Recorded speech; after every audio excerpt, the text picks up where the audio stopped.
Bernie Kosar Show with the top dog, Hanford Dixon. We are back in studio, a little more somber as we start to evaluate the Browns and Nick Chubb and all those things. But I've got my fellas with me today. Hanford, a nice bright red for you today. Interesting choice. Where's that bark at, huh? Yeah, where is Bring it? me up. Well, I'm trying to get to it, but, I knew she was going to come and just jump all over me with me having this red on. I knew it was coming, but anyway, I'm still going to get my bark out. Now, you take that. But you know what I want to tell you? Does that thing have an off button? Well, don't even start, Gab, but I want you guys to understand this. I'm in one of my... I'm in a mood today, but yesterday I was feeling pretty good because, guys, whenever we play the Pittsburgh Steelers, it just automatically just goes back to those games we used to have, those knockdown fight games, and I was ready yesterday to play probably about 6 plays. I wasn't going to take it past 6 plays, but I was ready, you guys, to play 6 plays if they needed me against those Pittsburgh Steelers. I know you were. Bernie, were you jacked up? Well, I got to say, I'm trying to decipher and feel through kind of what mood I'm in. And as I think about this, I think about how I do little things is how you do all things. I want to wake up and I have gratitude in me. I wake up every day, thankfully, getting out of bed, and I have that ability to make a conscious decision about making a positive, happy difference in my life and other people's lives. And I'm so proud to have been doing that since in the last 5 years, since I found this awesome recovery and this spiritual healing and stuff. And this morning, between the outcome of the game and the Nick Chubb thing, it was probably the first day, and not trying to be over dramatic, that I was challenged to get out of bed positively. That was that discouraging on so many different fronts last night's game. I think a lot of Cleveland feels that way this week, just kind of deflated. Yeah, but before I get into that, I want to tell you guys about this. This is when I first realized the Steelers-Browns rivalry was real. Let me tell you guys, my rookie season, I was over on the sideline. We were playing the Pittsburgh Steelers, and we were in the old stadium on the lake, and me being a rookie, I was just coming to the Browns, and Brian Sight was a quarterback then. That was my rookie season. I just remember the Browns losing into Oakland in a game. But where I'm headed with this, you're not picking up my spirits by mentioning that Oakland game. Thankfully, everyone's younger than us. No, Brian Sight ran over by the sideline, and I'm telling you guys this. Jack Lambert was linebacker with the Pittsburgh Steelers, and he hit Brian Sight so hard. And I'm over there, man. I'm just like a little rookie. And I'm saying to myself, wow, whoa. That's when I realized the Pittsburgh Steelers and the Cleveland Browns, whenever those two teams play each other, it's a physical game. It's a physical game. You hit it right on the head. Mm-hmm. It really was. And that's what obviously we're going to get into that a little bit, but it was a physical game yesterday. That's why we're going with the whole thing. We better get close to break on that, because if I start rambling on that, I got goosebumps about what it takes to win in Pittsburgh. We'll be back right after this with a fan reaction.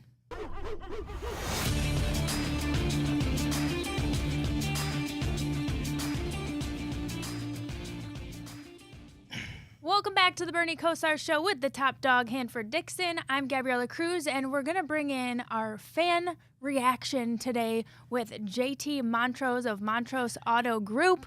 We like to hear from the fans. This city is so football-driven, sports-driven, and especially emotional this week. So, JT, your initial thoughts from Monday Night Football. Well, Gabby, depressing, to say the least. Absolutely deflating. Welcome to group therapy here on the Bernie Kosar Show. Thank you for making it family-friendly, too, with your language. Depressing was... I'll tell you what, it's tough being a Browns fan. We've had this long history since they've come back, and it's just it feels like we've had so much momentum coming out of last week's game against the Bengals.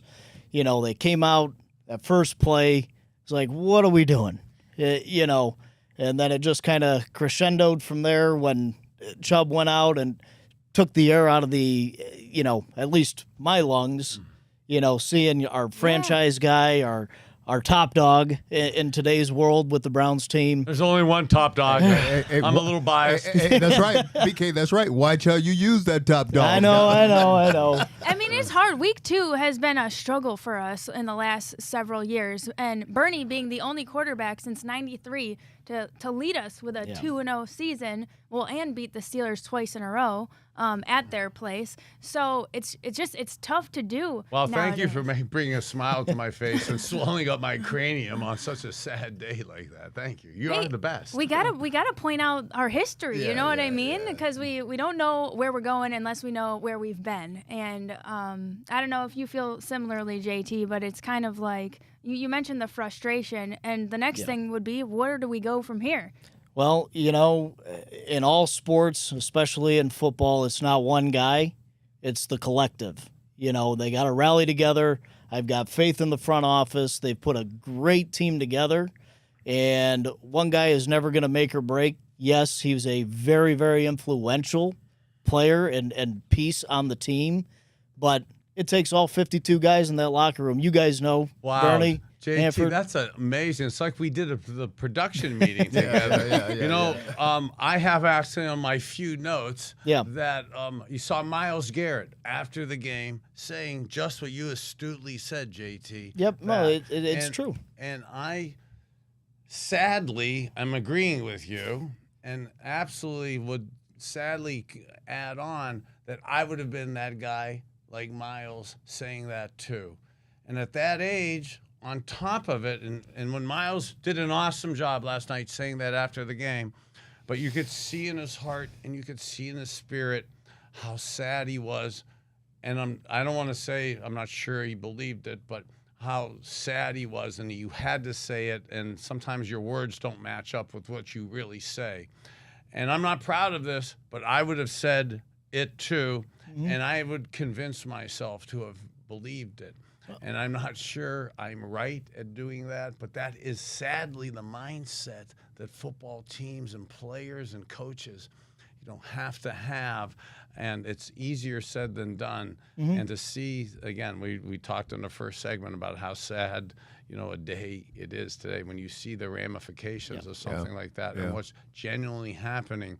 And as, again, wanting to be Mr. Positive, how we come out the other side trying to have that mindset, given that Nick Chubb is so foundationally part of our team. Well, I think it's just crucial from an organizational standpoint. They come out, they're going to make a move. They're going to get somebody, whether it's Kareem Hunt, bring him back in because he already knows the system very well, or they go out onto the trade market and get somebody. They're floating around Cam Akers, Jonathan Taylor. I mean, there's names out there. Kareem Hunt. Kareem Hunt. That was the first guy I said. I mean, he's a plug-and-play guy. Yeah. He's been with us for, 4 years, 3 years? He was with us. Yeah, I want to say around 4. But he's around 4 years. From the area. The front office comes out. They're going to make that splash move. They're going to reinstill some confidence back in the organization and the team. And the fan base, hey, we're always going to be there. Yeah, it's a little bit depressing, like I said at the start. But, hey, when you're brown and orange through and through, you always have that love. And, hey, I know come Sunday, the fans are going to rally. It's going to be a fun Sunday afternoon. Emotional for sure. They're going to rally for Nick Chubb, Absolutely will. We're going to say that. I know players, organizationally, we're going to say that. But when you're spiritually, your soul has been impaled. Yep. Okay, this wasn't a regular injury. All injuries aren't created, aren't the same.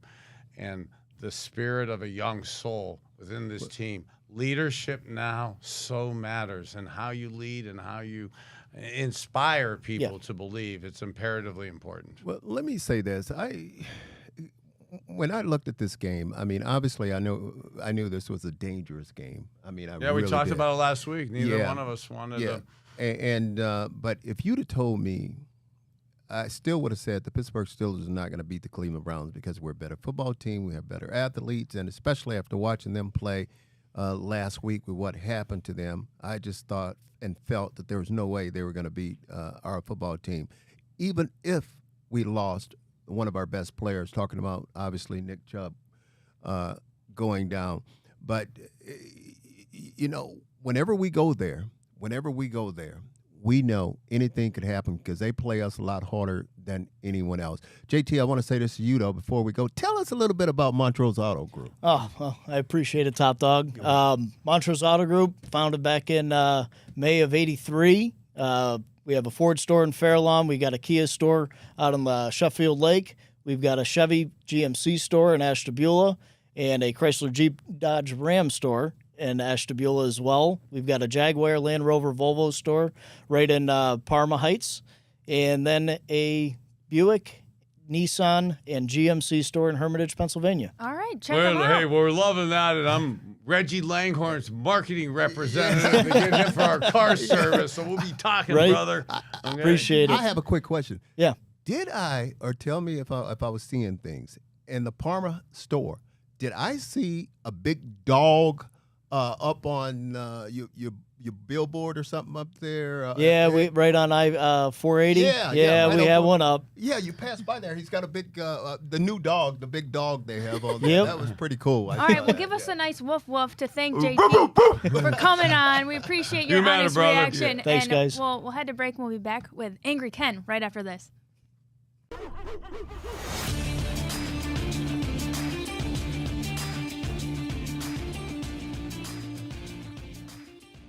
Welcome back to the Bernie Kosar Show with the top dog, Hanford Dixon. We will be bringing on Angry Ken here shortly. But first, let's address Bernie, top dog. How do you win in Pittsburgh? This is something you did, and you did very efficiently. What's the key? I've been asked that a lot in the last few years in particular. Actually, probably this century, since we've come back and stuff. And how you do it and what you do. And top dog, I've been trying to think through some of the things that we should be doing differently here, and the spirit of kind of thinking about how we used to win in Pittsburgh, and the kind of the mindset that we had. And we're doing a podcast, which will be simulcast or whatever on TV, so we have to probably make this family friendly and stuff. So that's a brilliantly astute question, Gab, to be asking in that. And I'm trying to sit here calmly today and talk mature and with a mellow, consistent voice. But there was zero consistency back then. And the ability to selfishly, aggressively, almost like Adolf Hitler in Germany. It's so bad analogy to use, but there was no sentimentality. There was no opinions that were needed. The structure and discipline. It's why you could watch military movies and go to boot camp and see those massive drill sergeants and think that they're soft and think that there's nothing there. I had a flashback when I saw Nick Chubb last night laying on the ground there. And I mean this because this is what taught me to win. This is what got me got me 40 years ago a national championship, teaching me my gratitude, my resiliency after getting cut, after going 2-0, which was so cool of you to talk about, being the only quarterback to be cut in first place, then go to Dallas and be able to have the resiliency to come back and get a Super Bowl there.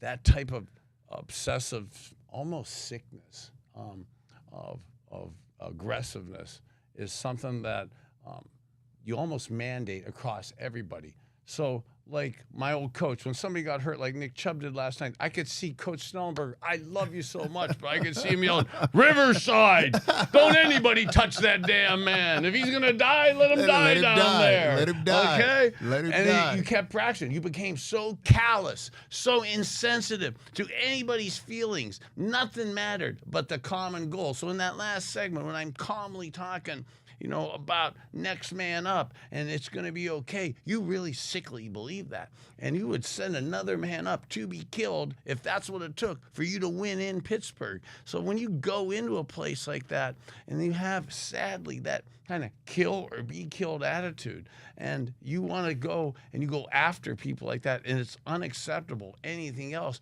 I mean, I remember some of my best friends in the world, Webster Slaughter, making amazing plays in Pittsburgh. Eric Metcalf and the things that he did. And here we go with Webster, his rookie year, top dog. Remember his first day of practice? Yeah. He sat in Ozzie Newsome's chair. Yeah. Okay? And those guys. Big mistake. Oh, my God. Big and then mistake. As a rook, and Coach Stoneberger, Jimmy Johnson taught me that you as the player, if you want to be the quarterback of my team, you have to challenge those players. Those players have to fear you like they fear us coaches. And fear, as sad as it is a great motivator in football when you go into other places like that. So for me to have to run Webster Slaughter till he wants a puke, okay, to be throwing footballs at the back of his head. Eric Metcalf held off for 3 weeks. I love him so much. We had just traded Ernest Biner. I needed Eric Metcalf to be successful. And he holds out for 3 weeks. His first day at practice, I stuck a football from 20 yards right in his ear hole. And the only thing I missed is I wanted to put in his temple. Okay, and I missed it. I was off by 2 inches because you don't do that. You show up. We go in as a team. We're always a team. And that kind of mindset is what it took to win. And it's actually why I'm in, that box that I had to get in to do that. That kind of box isn't healthy for me to do now. So that's why I do my health and wellness box to try to calm down, because you really only shorten my life. I shorten teammates' lives by wanting to win that bad. I think Angry Ken's life feels like it's going to be shortened because of all the emotions involved of watching this team. Let's bring him in now and get his thoughts. He's angry today, too, guys. I have to warn you. All right. You know what? It was a big win last week, but there's no wearing a victory chain today. Ooh. And I'm going to tell you something.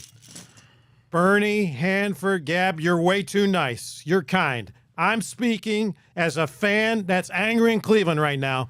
Minka Fitzpatrick, you're the dirtiest player in the NFL. And you know what? You're going to get what's due to you. You're coming back into Cleveland. Pittsburgh fans, you're coming back into Cleveland. You want to talk about the emotion? We're ready for you. That's not these guys. They're nice. They're kind. I'm speaking as Angry Ken. That was a cheap shot. Nick Chubb was held up, and Mika went for his knees. I don't care what anybody tells me. That was a cheap shot. In Pittsburgh, you're going to pay. Angry Ken, what are your thoughts on Deshaun? We got to hear the point blank. I got to chime into that as to how you win in Pittsburgh. Unfortunately, I am not proud to agree with you. Okay, not from that part of what we should do when Minka Fitzpatrick going to come to Pittsburgh or come to Cleveland. But unfortunately, top dog, that's how we played back then. Yeah. That is what we did. You know you held somebody up. So an defensive lineman could kill me back then. They were cheap. I'm embarrassed to say this, but the way we got him back was we'd have the lineman hold him up and we'd have Bernie, that's why we loved you. You know what? Trees. When you saw that happening, we saw you screaming on the sideline. We saw you yelling at the receivers. And I'm sorry, Deshaun, I want to see you succeed. But I don't like seeing you with that guy next to you doing some hypnosis or Zen or whatever that might be. You know what? I want you to get in the receivers' faces. And you know what, receivers? I want you to get in his face. I remember Bernie going back and forth. I love seeing that. That's why I'm angry. And Deshaun's running around like he's wild back there. It looks haphazard. It looks chaotic.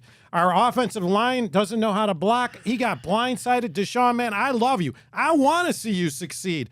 But something just isn't working, Hanford. Well, I agree, and he had a terrible game. I mean, he can say what he want to say. He had a terrible game. This guy, we're talking about our quarterback, had 2 personal fouls. 2 personal fouls. I mean, he pushed an official. I mean, he should have been thrown out. He should have been thrown out of the ball game. Thank goodness he wasn't, but he pushed an official. And, guys, you look at it, he lost 2 fumbles. 2 fumbles he lost yesterday, and obviously he was sacked, I think, 6 times during the ball game. But guys, we can keep making all the excuses we want to make. 4 turnovers. But he's got 4 turnovers. He's got to get it together. And Bernie, you would never happen with you. Well, you talk about the yelling or the discipline of wanting to get results that I try to get from my teammates or the guys around me and stuff. when you yell, or when I was yelling then, and I know I'm on this show and at this stage of my life, I'm really trying to be a healer in that part of it. But back then, when you're yelling and you're firmly yelling, you have to really, it has to be genuine. And like, it wasn't fabricated from me. It unfortunately just came out like that because I genuinely meant it. If it isn't in Deshaun's personality, and Gary Danielson used to coach me up on this about, it's not in a lot of quarterbacks' personality today. They want to be buddies with you. Right. I mean, I act like I was buddies back then. That's not how you win in Bernie, you Pittsburgh. are hard-nosed. We love it. The producers tell me wrap up, but I'm not wrapping up. I got one more thing I want to say. You know what? And I know Bernie and Hanford, you guys all love Coach Stefanski. I'm happy to take him to dinner, but I'm an old guy. I can't waste any more time.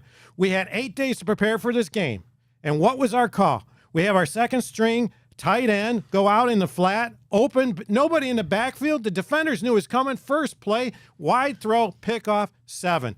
That's unexcusable to me. Unexcusable, especially when you got Nick Chubb, and we wish him the best. Mika, cheap shot. But what do you guys think? Was that the right call to start out the All game? right, so I obsess on the first play of the game all the time when I play in big games, and oh my God, on the road is it imperatively more important. Top Dog knew about it, and that is, okay, this is philosophically, again, what I believe in. All the old school guys in Cleveland know what I used to love to do on second and short, and in big games on the road, throw bombs. Okay, when in doubt, throw bombs. Okay, there's no doubt about that, and that's why I live with my receivers. Okay, there's no question I concur with you on that. The creativity of trying to ease your way into it, I don't buy into it for that. And yes, I would love to talk with Deshaun because it didn't. And again, I love my coaches. A lot of them are upstairs right now. Okay, so I'm not trying to talk smack with them. They had no say on what the first play was. Okay, I handled it. It was my game. Bernie, this is what I got. And if Deshaun has that in him, that's the type of leadership I think we're looking for right now. Bernie, this is what I got to say. This is why we love you. This is why Cleveland loves you. That first play was a bomb. I don't even remember what game it was. First play, a bomb. Defensive back. Now, Hanford, you got to respect that. What did you come back? Second play, you threw another bomb. If you suck, you still suck. I got that. I'm going to make sure you know it. I love that. And that defensive back one last thing while I'm angry. Hanford, what are you wearing, man? I can't look at that anymore, that red It's thing. Christmas. I'm angry. It looks like we're going to be home for Christmas Be now. nice over there. Fair points by Angry Ken all around. We appreciate all your energy and honesty, really. So we'll be back right after this with our betting segment.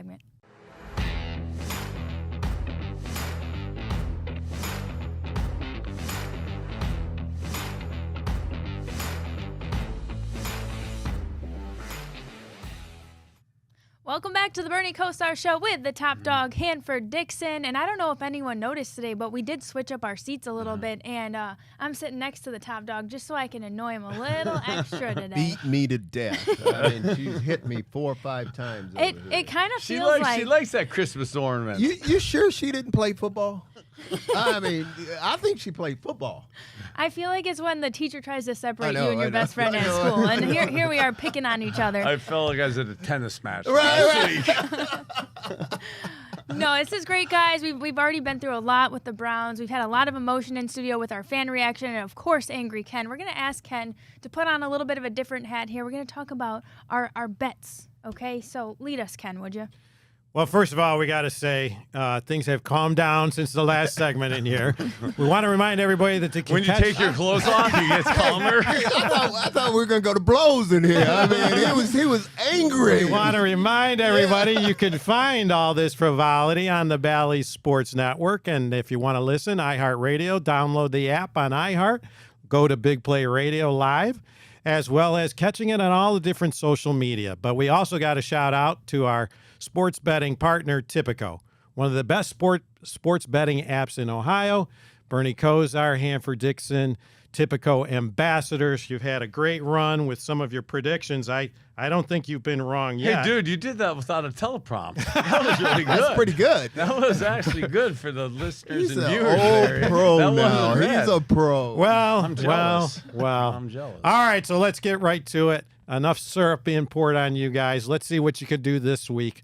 The Tennessee Wait, comes that in. last section was syrup being poured on us? No, I was Dude, I saying. have the TBI. No, I was saying syrupy from a standpoint of you. I said you guys have been doing great on picks. We're only 2 weeks in. Let's see if you can keep it up, okay? I can turn in a dime.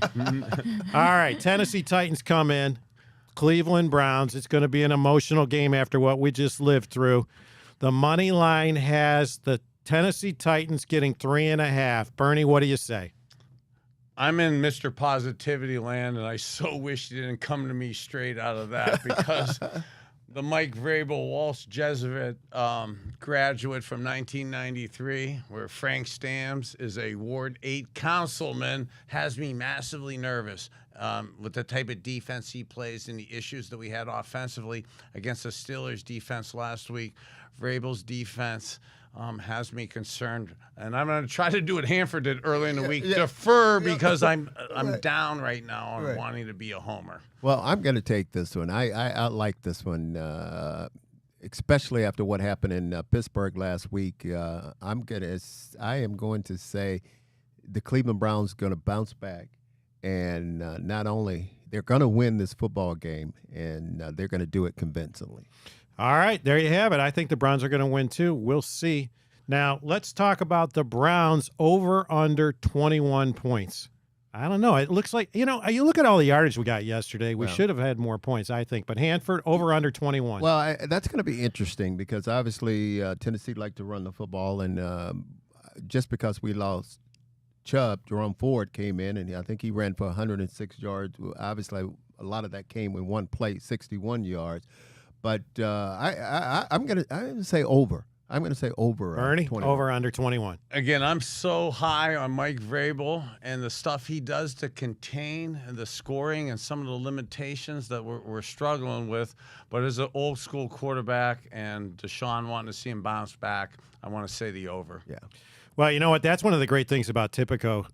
You can bet all these different type of prop bets on Typico. And check out the Big Play Boost. By the way, that Big Play Boost is getting some big wins. You go in, you place your bet, and then Typico comes in and boosts it. So let's see if we can get that to happen too again this week. All right, now this is an interesting one. Derrick Henry scores a touchdown, and the Cleveland Brown wide receiver scores a touchdown. What do you think? Yes or no to that? Bernie. God, you're propping me on yes. So that's a wide receiver for the Browns and Derrick Henry touchdown. That's why I said the over on the 21 because I think that Deshaun and throwing to our receivers and stuff is a yes, and I unfortunately love Derrick Henry too and the way they want to score in the red zone. So I'm a YES. I'm going to go with the yes on that one too because anytime they're anywhere near the end zone, they're going to give it to that big horse, talking about Derrick Henry. So, and I agree with you. I think Deshaun is under so much pressure. He's really going to – I hope he bounces back and throws a touchdown. So I'm going to say yes to that. All right, I got to go a little bit off script here because when you think of Derrick Henry and you see that big ponytail hanging out there, is it wrong if he runs by you to grab that, Hanford? Well, it was funny yesterday. It's funny you mentioned that because I was watching. Was that the Brown? I don't know whether it was the Brown. I think it was. Is that Najee Harris has? Najee. And one of our players, the only thing that he could grab was his hair, and that's what he did. He just grabbed his hair to pull him down. But that thing has gotten ridiculous. It's ridiculous. I think it's. Is it wrong to do that, Bernie? So the last segment, you guys are asking me, what do I do to win in Pittsburgh? Hell yeah, I'd love to say I cut that off. There you go. The hell used to do at the bottom of the pile. I mean, I left games where I had bite marks on Dave Johnson after the pile. So I'll tell you what. All's fair in the old days. Typical, if you could do it, that's a bet. Does somebody yank on Derrick Henry's ponytail? I want that as a bet. You know what I heard though, and I don't know whether it's true or not, but I heard that those guys with the hair that long, they won't cut it now because they're afraid that strength. I mean, it gives them a certain Can you- amount can of you imagine strength. how Hey, you remember our old coaches though? Like when we tried to do Yeah. this, some of the guys back in the day wasn't as predominant. Our own coaches said, "I hope they pull it off. I hope they tackle you. Don't let them tackle you." Because we aimed for it. Another I mean, weapon. if you had the Another stones weapon, to yeah. do that, you were for sure. Oh, you know grabbed. what? I just made me think of a hilarious prank. Can you imagine if he just put a little ponytail on the back of the helmet? Somebody yanks it and they pulled it right off. Oh, I'll tell you, for sure. But to somebody like that, like we'd be putting Ben Gay in the back of their helmet to burn the back of their head. And just put a little bit there so it doesn't start burning them until they start sweating out on the field. Oh, I love it. I love it. Typical. Let's see what we could do about pulling Derrick Henry's Kids, hair. don't do that. Okay, don't do that. By the Yeah, way, to 'em. That was if- old school hazing. Yeah, we're only kidding. If you're wondering about how you get the Typico app, just go to the app, download Typico. It's a simple sign up. You put in some credentials, and just like that, you go ahead and make your bet. Last one we're going to go with over under 41 points. Over under 41 points. Bernie.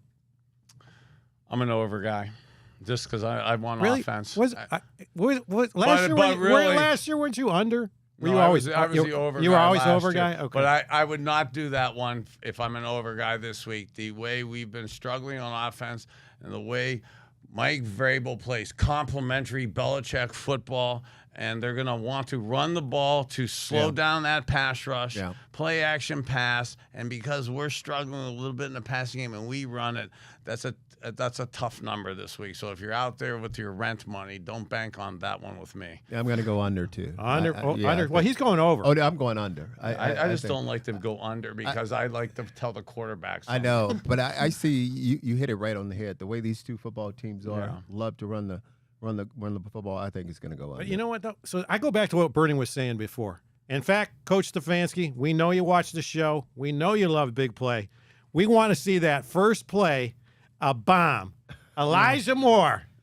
But part of it too, though, is as a QB, I'm not calling it just to look cool. I really believe it. I'm an old man who can't throw it that far, and I still believe I could do it. So that's that relationship as the cue that we got to get with our receivers, that you and me love each other, and it don't matter. No disrespect that the head coach isn't going to come between us because we're the ones on the field. Hanford, does it, when that happens, does that set in your mind, or you don't care? You're so tough, you just come back, do it again, do it again, do it again? You know who used to do that?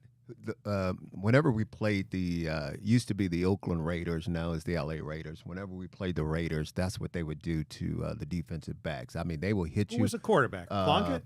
Plunkett, I think, was a Yeah, quarterback. Plunkett. They would hit you with a big bomb, and then as soon as you I learned from Al Yeah, Davis soon because as he tried to get me out of college. So that was bombs soon as away. soon as you come back and line up, Get there's it again. another Coming at one. you. And Do you're it again. and you're on that corner. And I'll you're, be telling you, too. You're Hey, I'm gasping throwing on for you. air. I mean, you're trying to get air. All right, over there. I'm going to do it again. I'm going to say one last time. We love Typico. Download the app, and we want to let everybody know this Sunday there's a big tailgate out at Burke Lakefront Airport. Typico is going to be out there. Come there, have some fun, get some free food, enjoy the game. Thanks, everybody. Back to you, Gab. All right.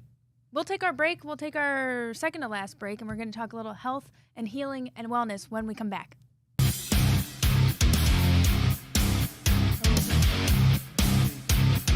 My best game.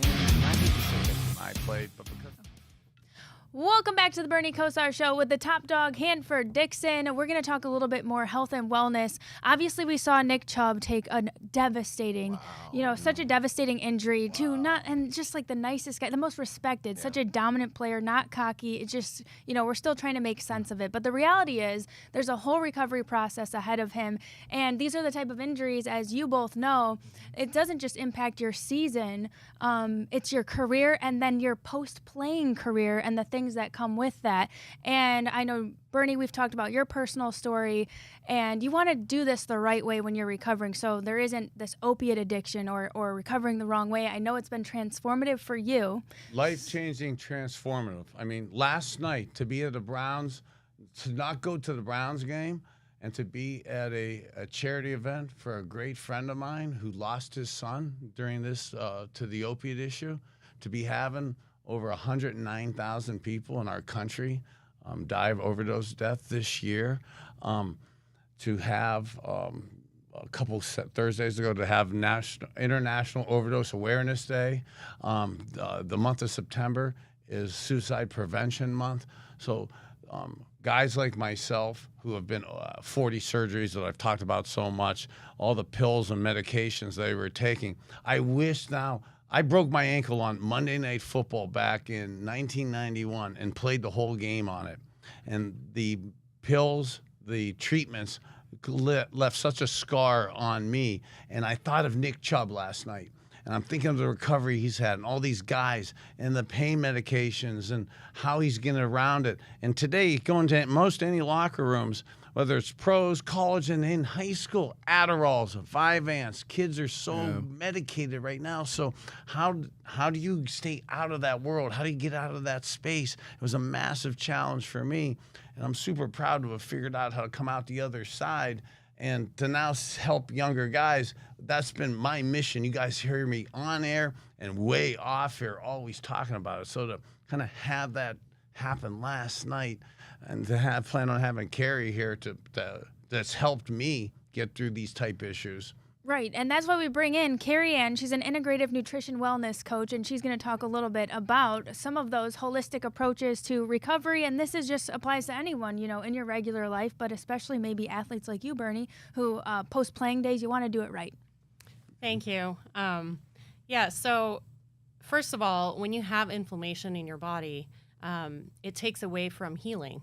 So the amount of time it takes you to heal when you have inflammation everywhere, it's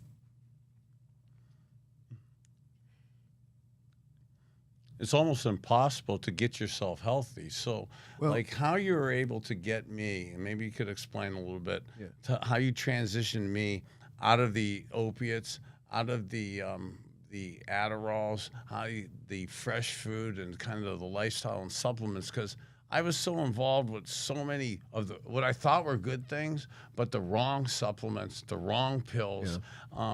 And, to learn phrases now, and to be carrying a book with me instead of a football book, to act like I prepared today, and an enzyme cure book with me, to learn about digestive enzymes, trace minerals, organic grasses, different types of fibers. I mean, you look totally different, too. If we look at some of the old pictures, you're looking good today. And what I was going to say, too, is because, Carrie, a lot of people don't want to take all those pills. I mean, because obviously you get addicted to those things, and if there's something else, another way of treating this, I mean, that's what everyone want to hear about.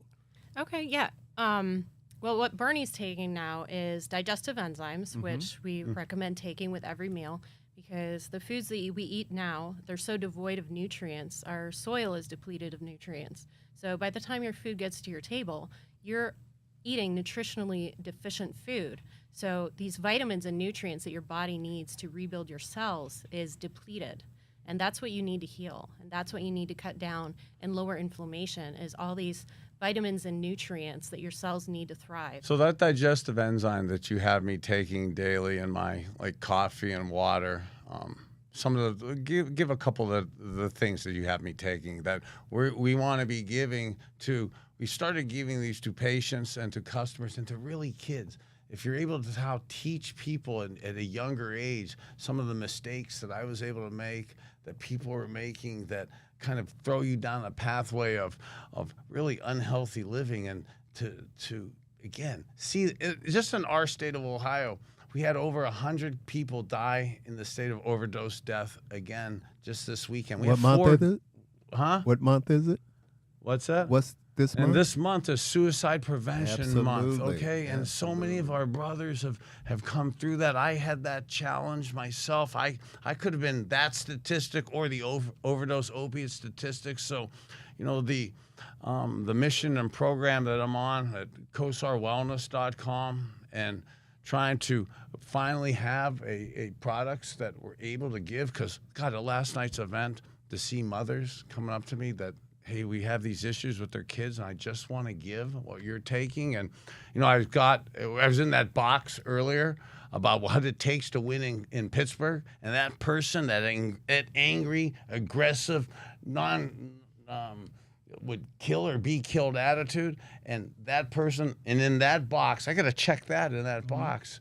And I'm so thankful for Carrie, for you coming up with a a lifestyle box that keeps me in compartmentalized and being able to stay with without anxiety in a stability place where the connectivity of my brain is kind of tied to it. And we've really found, thanks to my life coach, the connectivity between your stomach and your brain. So the ability for me to kind of slow down my TBI, it's been amazing. So, and other people can reap the benefits of the type of things that you are, right? With the KosarWellness.com. Yeah, I mean, it's like, well, so one of the things, I've been so nervous to bring this out, not because I'm embarrassed to tell my story, but because so many people have this issue that they want to have the product and they want to know what I'm taking.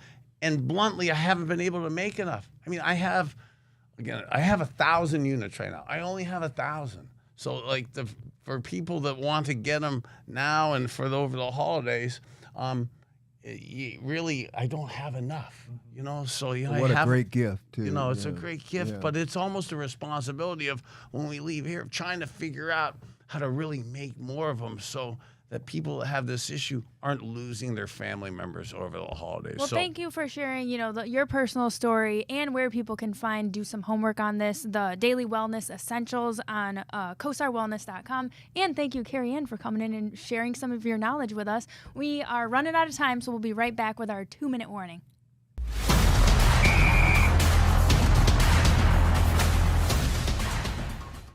Welcome back to the Bernie Kosar Show with the top dog, Hanford Dixon. We've had a really full show today, including closing with our health and wellness. We thank Carrie Ann. We're going to kick it right back to her, our integrative nutrition wellness coach with us today, to give us in a quick nutshell what we're talking about. Hi, thank you, Gabby. You can check us out at KosarWellness.com. Our basic message is food is your medicine. Get back to eating real food. And our subscription box, we only have 1,000 of them right now. So if you're in the first 1,000, you can get our box for $219 instead of $249. And it's all of your basics for nutrition, enzymes, probiotics, fiber. We have 5 items in the box, minerals included, and a greens powder that you can put in a smoothie or you can put in a glass of water. And drink. top dog's not big on the greens, so that is our overall mission to get him those greens. And all the guys out there that ask me what I'm taking, it's basically in the box. And it okay? tastes really good. So all my friends out there that annoy me with texts and they want me to articulate out the half dozen things, it's in the box. Well, it's funny because he was Call it on KosarWellness.com. He was reading my mind. I was just getting ready to talk about those great, but I like the price. The price was supposed to be $240 something, but $219. $219. That's where I we got like it from. That's where we got Bernie. Good show, but we got a big game coming up this week. We have to get back on track. Short week. We need a shorter week after this, okay? After games like that, you want to get back and play right away. All right, fellas, great show. Hanford, take us out with the woof woof. All right. God bless you, Catch matter. you next week.